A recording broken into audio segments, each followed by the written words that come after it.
పూరా లోకల్ మండలం ఇప్పుడు ఎక్కడైతే సీఎం గారు ఫస్ట్ టైం జెడ్పీటీసీ అయినారో అక్కడ జాపా గోపాల్ రెడ్డి వారి స్టాచ్యూ అక్కడ ఓపెన్ చేయాలి వస్తా అని చెప్పినాడు. నెక్స్ట్ మంత్ టైం డేట్ ఇవ్వమని చెప్పినాడు.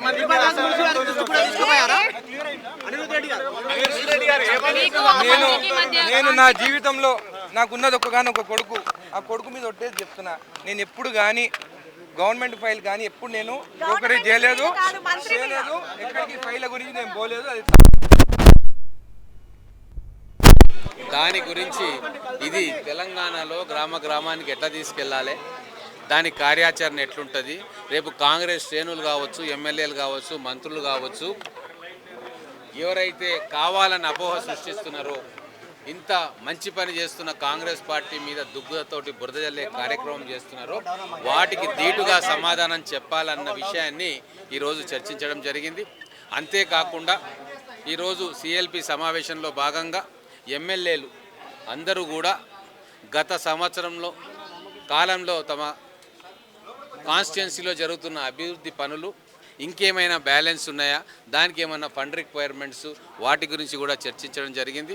మొత్తానికి చాలా పకడ్బందీగా రాబోయే రోజుల్లో లోకల్ బాడీ ఎలక్షన్స్ కూడా వస్తున్నాయి కాబట్టి పార్టీని పటిష్టం చేసుకోవడంతో పాటు కార్యకర్తలను కూడా సిద్ధం చేసుకోవాలని, అలాగే ఏదైతే 4 పథకాలను రేపు ప్రభుత్వం ప్రవేశపెట్టిందో దానికోసం కూడా కసరత్తు చేసి లబ్ధిదారులను ఐడెంటిఫై చేసుకునే కార్యక్రమము, ఎటువంటి ఇబ్బంది లేకుండా పూరెస్ట్ ఆఫ్ ద పూర్కు కాంగ్రెస్ ప్రభుత్వం ఇస్తున్న సంక్షేమ పథకాలు అందజేయాలని చెప్పి వీటన్నిటి మీద కూడా నిర్దిష్టమైన చర్చ జరిగింది.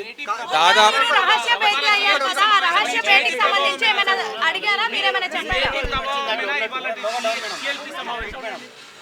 సిఎల్పి సమావేశము రేపు రాబోయే రోజుల్లో మనం ఏదైతే బీసీ కులగణన తర్వాత ఎస్సీ వర్గీకరణ కోసం ఏదైతే చరిత్రాత్మకమైన నిర్ణయాలు తీసుకున్నామో అసెంబ్లీలో వాటి మీద చర్చ జరిగిందో దాని ద్వారా రేపు రాబోయే రోజుల్లో ప్రజలకు ఎట్లా పోవాలి అనేది ప్రధానమైన చర్చ జరిగింది.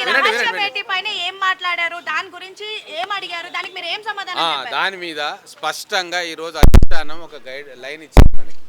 ఏదైనా కూడా ఎమ్మెల్యేలు కావచ్చు, మంత్రులు కావచ్చు, ఏది ఉన్నా కూడా వాళ్ళ అథారిటీలో ఎవరైతే ఉంటారో, ఎమ్మెల్యేలు ఉంటే మంత్రులతోటి మాట్లాడాలా, మంత్రులు ఉంటే ముఖ్యమంత్రి గారితో, లేదు ఏఐసిసి ఇన్ఛార్జీలు ఉంటారు వాళ్ళతోటి ఎప్పుడైనా ఎక్కడైనా మాట్లాడుకునే వెసులుబాటు ఉంటుంది. కాబట్టి రాబోయే రోజుల్లో ఏదైనా ఎమ్మెల్యే కావచ్చు, మంత్రికి కావచ్చు, ఏదైనా ఇష్యూ ఉంటే ముఖ్యమంత్రి గారి దగ్గరికి తీసుకొని వెళ్ళడము, ఆ ఇష్యూకి ఏదన్నా ఆ సమస్యకి ఏమన్నా పరిష్కారం ఉంటుందా, ఇక్కడ కాకుంటే ఇన్ఛార్జిగా ఉన్న దీపాదాస్ మున్షి గారితో కూడా ఓపెన్గా మాట్లాడవచ్చు, లేదు ఫోన్లో మాట్లాడవచ్చు. ఆ స్వేచ్ఛ కాంగ్రెస్ పార్టీకి ఉంది, మిగతా పార్టీలాగా కాదు ఇది అని చెప్పి చాలా స్పష్టమైన గైడ్ లైన్స్. వాళ్ళ రాజకీయ పబ్బం కట్టుకోవడానికి ఒక మహత్తరమైన కార్యక్రమాన్ని కించపరిచే విధంగా చూపే కార్యక్రమం చేస్తున్నారు కాబట్టి వాళ్ళకు ధీటుగా ఎట్లా సమాధానం చెప్పాలో వాళ్ళు డాటాతో సహా వారు వివరించడం జరిగింది.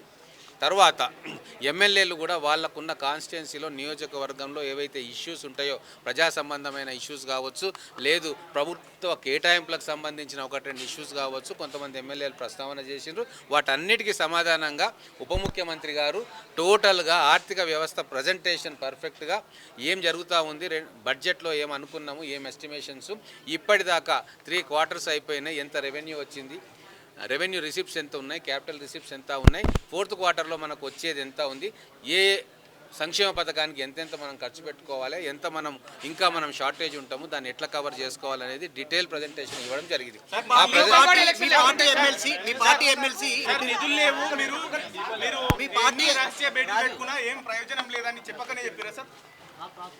నువ్వు వచ్చి లోపల కూర్చున్నావా, మరి ఎందుకు అడుగుతున్నావు? నీకు తెలిస్తే నేను చెప్పేది వినాలి.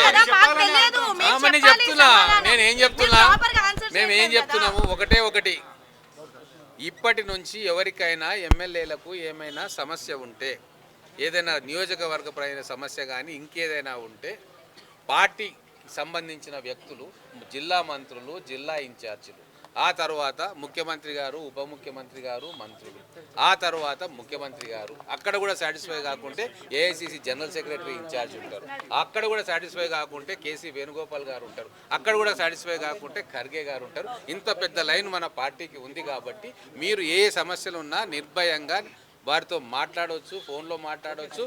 అపాయింట్మెంట్ నేనే ఇప్పిస్తా అని చెప్పి సీఎం గారు కూడా అనడం జరిగింది.